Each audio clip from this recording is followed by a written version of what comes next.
electric field and potential difference. Okay, let's look at another problem. A positive charge of magnitude 2 microcoulomb is at the origin. What is the electric potential V at a point 4 meter from the origin relative to V equal to 0 at infinity? That is the guidelines that we have been following. The electric potential at an infinite distance from a charge is 0. How much work must be done by an outside agent to bring 3 microcoulomb of charge from infinity to r equal to 4 meter, assuming that the 2 microcoulomb charge is held fixed at the origin? As I have told you earlier, read the question carefully and see whether you understand it. Well, if you don't understand a question, you cannot do it. So, picture the problem.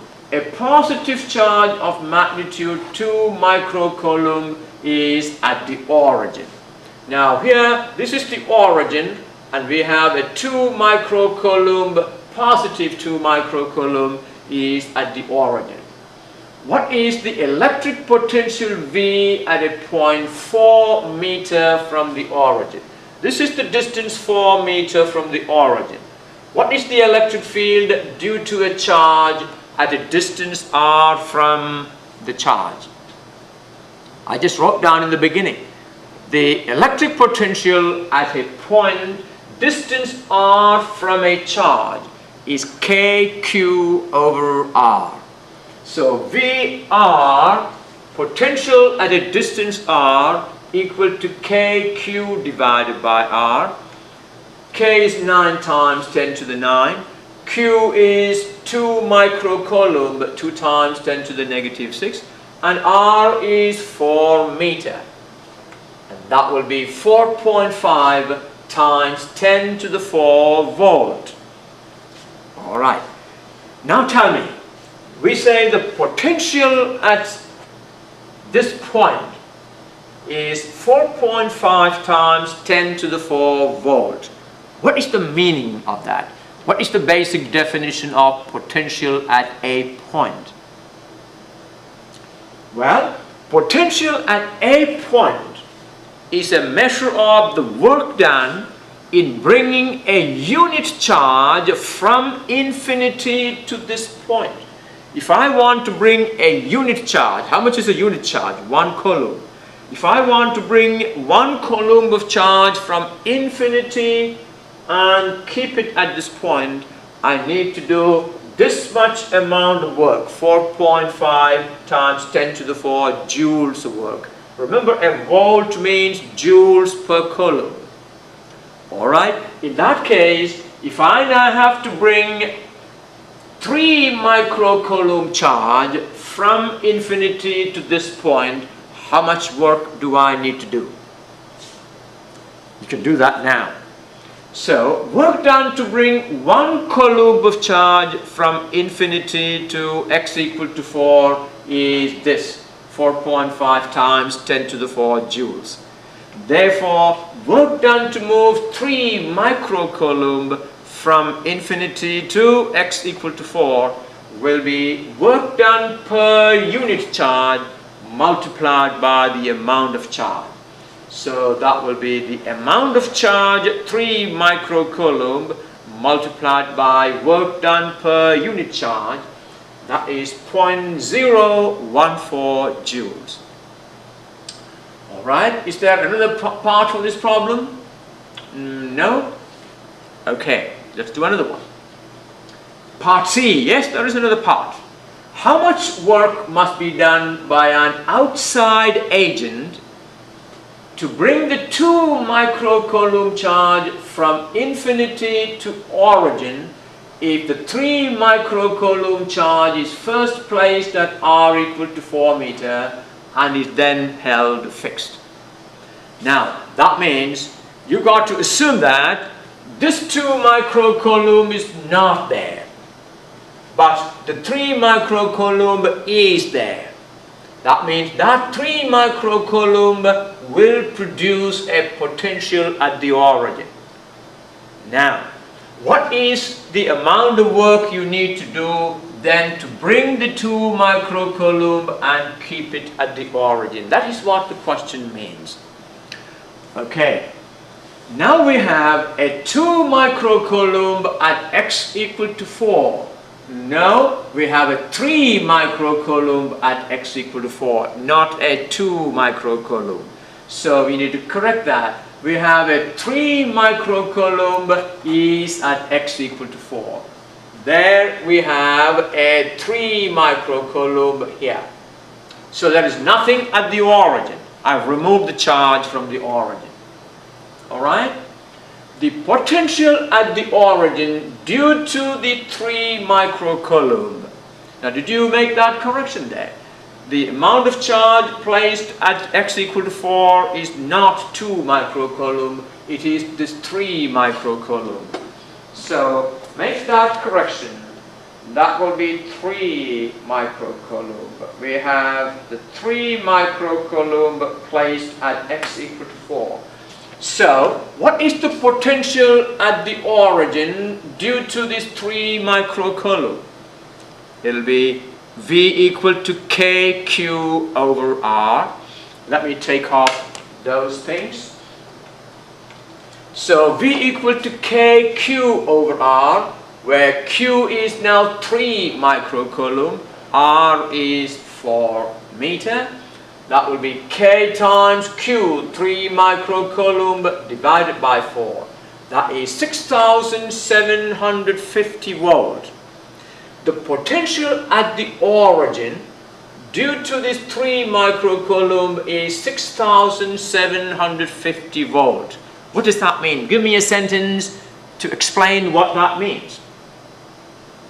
It means 6,750 joules of work need to be done to bring a unit charge, 1 coulomb of charge, from infinity to the origin. Now what are we supposed to find?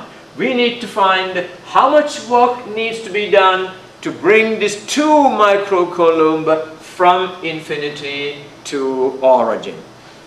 Well, the 6,750 volt means joules per coulomb is the work that needs to be done to bring 1 coulomb of charge from infinity to origin.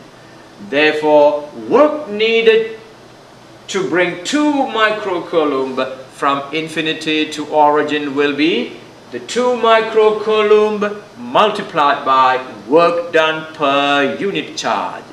2 times 10 to the negative 6 coulombs times 6,750 joules per coulomb, and that is 0.014 joules. What is it that you notice? It's the same amount of work. In other words, you first had a 2 microcoulomb placed at the origin, and we calculated the work done to bring a 3 microcoulomb from infinity to keep it here. That was 0.014 joules. In the second case, we kept that 3 microcoulomb here and calculated the work done to bring the 2 microcoulomb from infinity to the origin, which is the same quantity. Well, I hope you understand that concept. Another problem. 3 point charges are on the x-axis. Q1 at the origin, Q2 at x equal to 3 meter, and Q3 at x equal to 6 meter. Find the potential at the point x equal to 0, at x equal to 0, y equal to 3, if Q1 equal to Q2 equal to 2 microcoulomb, if Q1 equal to Q2 equal to 2 microcoulomb, and Q3 equal to negative 2 microcoulomb. Alright, again, picture the problem. Draw a diagram of the picture. What do we have? We have 3 point charges Q1 at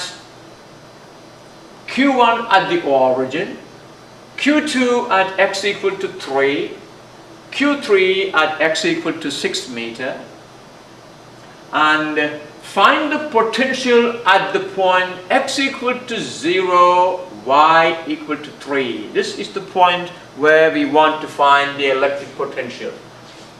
Well, in the first case, Q1 equal to Q2 equal to Q3 equal to 2 microcoulomb. All of them are positive charges. That means the potential at point P due to each of these charges will be positive. Well, what is the equation for potential at a point due to a point charge? KQ over R.